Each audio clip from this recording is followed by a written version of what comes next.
Each kart in Mario Kart DS provide different characteristics that will impact on-track performance. Your typical stats of speed, acceleration, handling, and weight all return, and have practically stayed the same since the last installment, Mario Kart Double Dash. All new stats have been added to DS, including handling for drifts, and a drop rate frequency for select items. Depending on how full the meter for drift is, you will be able to freely steer and control the direction of your drift. Donkey Kong and Peach's kart provide excellent drifting control ability, and are capable of producing tight drifting corners. Luigi and Yoshi's karts, on the other hand, will struggle around corners during prolonged drifts, which therefore means it would be wise to rely more on handling that doesn't include using the R button. The item meter, depending on how high the meter is, will determine how often players will receive stronger items such as triple bananas, triple shells, and triple mushrooms while running in the front half of the field. This item meter is filled depending on how much weight the kart has compared to the other karts in its respective character kart group. Additionally, the amount of mushrooms you start out with in time trials is dependent on the item stat, in that a low bar will give you only 1 mushroom, all standard karts which have medium bars giving you 2, and lastly, karts with a full item meter will provide a maxed out total of 3 mushrooms. Similar to Double Dash, Mario Kart DS is a power slide oriented game, in that choosing a kart with high acceleration to enhance the duration of each mini turbo, paired with a healthy amount of handling in order to help straighten your kart after each drift, both will help exponentially in achieving fast lap times and maximum points in Grand Prix. Also, let's not forget to mention the added inclusion of the bottom screen, which gives you convenient access to what item each racer on the track has. With that being said, consider the possibility of adding a better chance of getting stronger items, specifically for when you are pulling into the race lead.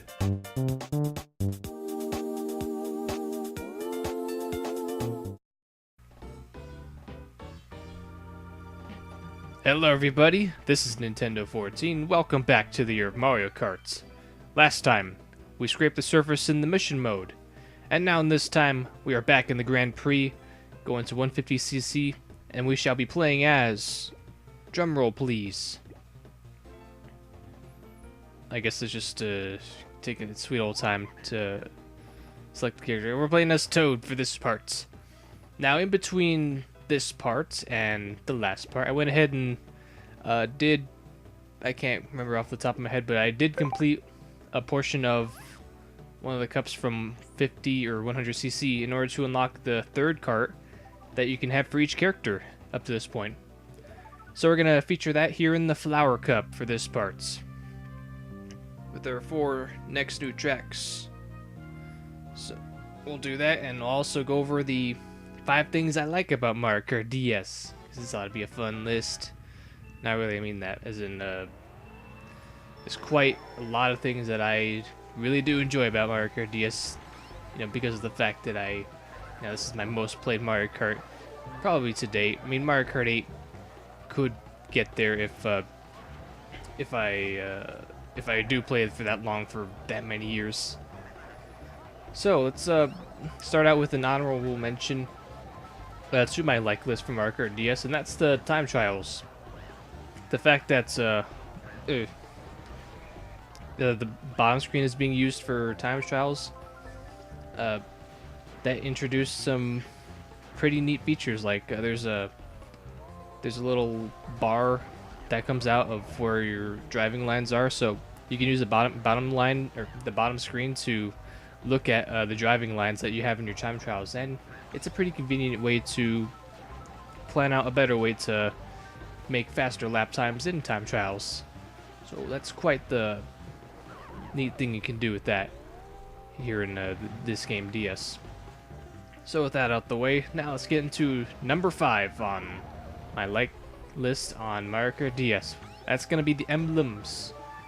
Why? Because I like, obviously I like it, but this is the only game in the series to really have emblems. I mean, every game onwards would have emblems, but the thing with emblems here is that you're able to customize whatever emblem you want. Now, this is something that can be further implemented. Like, you can create an emblem, and not only that you can use it for single player, but you can also bring it into multiplayer, locally and online. So you can show off everybody exploitive and explicit emblems. And that's the only reason why I have it at number 5. Just kidding. I do have my good fair share of emblems that I've made. I like At one point, I made a creeper sprite for my emblem, which is pretty neat. I also made a 8-bit sprite of Mario that I could easily interchange with Luigi. That one, I think hands down, that emblem that I made was my most proud emblem that I've ever made.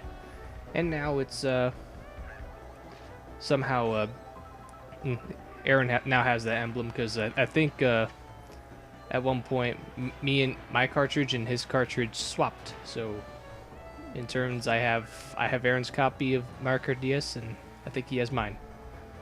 But anyways, recap. Emblems are number 5. We're moving on to number 4, which is going to be the mission mode. Now this is an awesome addition that puts the game in abnormal and interesting scenarios, like driving through rings, putting in carts. I mean, the reason why I'm doing the mission mode is because it's a whole lot of fun, and if I weren't, if the mission mode wasn't any fun, then obviously I wouldn't be doing a side playthrough of the mission mode, alongside with the Grand Prix for this game. So yeah, there's quite a lot of content that you can get out of the mission mode. Because of it, that's why it's number 4. It's not any higher on the list because it's not that diverse, and the missions themselves aren't that diverse. I mean, a lot of them are rehashed, and it's the same goal. It's just on different tracks and certainly somewhat different layouts.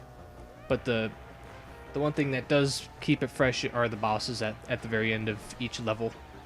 A lot of them, just about all the bosses are pretty unique, and they do provide a lot of fun replay value there. So that's gonna do it for that. The mission mode for number 4. Alright, so now is trying to hold off DK. Oh no. Just keep getting hit by reds, but it's okay though. We got the advantage of using the acceleration. We're gonna hold on to get our second win of this cup. Alright, so that over and done. Number 3, that has to go to the battle mode. This game hands down has my favorite configuration of battle mode for multiple reasons. For one, the balloon mode.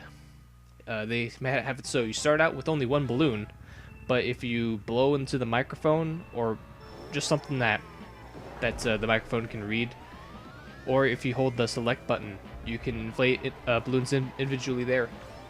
Now the neat thing about the way that the balloons work, what you can do is at the very start of the match, you can go straight for inflating all the balloons up to a max of 3. Or what I like to do is don't inflate any balloons, but instead go straight for the item boxes. That way you can get yourself some good items, because usually when you're driving around with only one balloon, you're more than certain gonna get mushrooms and some really strong items that can help you combat other drivers in battle mode. And then once you get the items you need, then you start inflating your balloons. I usually like to only inflate up to 2 balloons. I mean, 3 is playing it a little too safe, but if I do feel like I'm under heavy fire, then I will inflate up to 3 balloons. But for most cases, when I'm confident and I have the situation around the battlefield under control, then yeah, we'll stay at only 2 balloons. So yeah, that's what I like about the battle mode, or just the balloon mode side. There's also the shine runners in battle mode, which works just as well, like with the balloon mode in that the way that shine runners works is that you have to collect shines, and the drivers with the least amount of shines at the end of a time limit, they'll instantly get eliminated.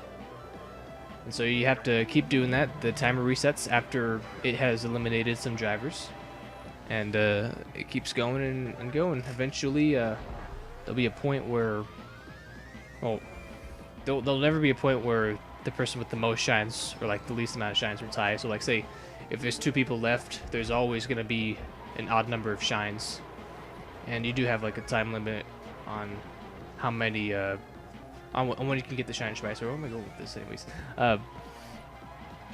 Before I forget, the neat thing about about being eliminated in battle mode is that unlike in most games where you get eliminated and then you can't play anymore, or you can play again, but then you can still interfere with the other drivers in a pretty harsh way. Here in Mario Kart DS, you can drive around and you can actually drop item boxes that other remaining racers can pick up, which is awesome because one, you don't screw up all the other racers. You can help them.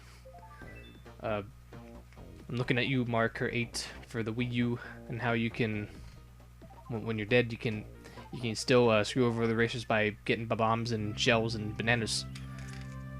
But getting back to what, the way that drivers play while eliminated in battle mode. What I really like to do when I'm eliminated, I like to hold out my item box and then drive around. Maybe try and tease or manipulate the remaining racers, try and get them to follow the item box, and then kind of distract them, and then lead them into harm's way, and then screw them over.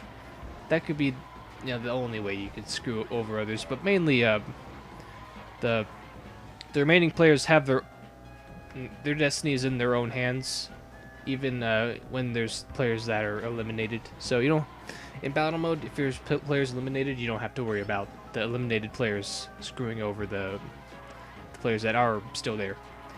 So that's quite the explanation for the number 3 thing I like about Mario Kart DS, the battle mode. So now let's go over to number 2, and this is where things get really close. I can easily, along with the battle mode and the next 2 entries that I have on this list, I could easily interchange between all these because they're really awesome things that I really like about this game. Like, really, really like about this game. Alright, so number 2, I'm going to go with the bottom screen. It's my all-time favorite gameplay element. And why it's still number 2? Well, it's just a small thing, and later games are going to have this as well. And I think they go a little bit more toe-to-toe with the gameplay there, but being able to know what item each character has, it can make the game so less stressful in that you can anticipate incoming threats. Just the fact that that there's stuff coming and you can prepare for it, it can be much better than say, where'd this come from, or where'd that come from. Here with this bottom screen, you don't have to worry about that. You never have to wonder where this came from because it's always there. You can always see, what's coming at you, where the green shells and the bananas and fake item boxes, red shells, bullet bills, and blue shells. They're all there, and the only thing that is keeping you from hitting them is your reaction times and the way you plan out things. Of course, the blue shell, is not much you can do about that, because there's no item as of right now that you can stop it with, and there's no exploitable technique that you can use either. So, yeah, all that. Oh, and also another thing, the overhead map is also really awesome. It's probably the best thing that the bottom screen does have, and that you can, like I said, you can watch all surrounding things around you, like drivers and items. It's pretty sweet. So that's number 2. We're in the results screen. Time to catch up. So now, the number 1 thing that I like about Mario Kart DS, ladies and gentlemen, is the DS download play, or / multiplayer, but mainly the DS download play and how you can have multiplayer for that. And that's, you don't need multiple copies of Mario Kart DS in order to play. Anyone that has a DS, they can download off your cartridge through the DS download play, and they can play. Now, the reason why I have this on my love list, and rather than Mario Kart Super Circuit that also has this on there, because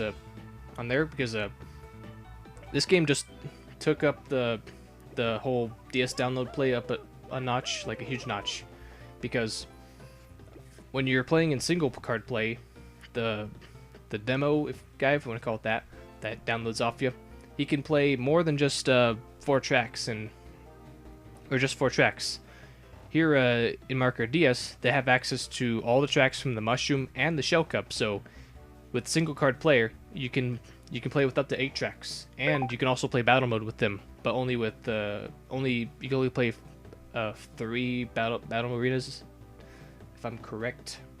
So that's gonna do it for that. I think You can, like always, you can always like or dislike my list. It's all good. You can agree with it as well. So that's gonna do it for me. I've stretched out the commentary as much as I could because we're just looking at the next track that we're going to be racing on in the next parts this Thursday, which is going to be the Banana Cup. So that's going to be it for this part. To next time is we're going to be racing there this Thursday, and we're going to have more guests. So till then, I'll see you guys later. No voice crack. I'll see you guys later.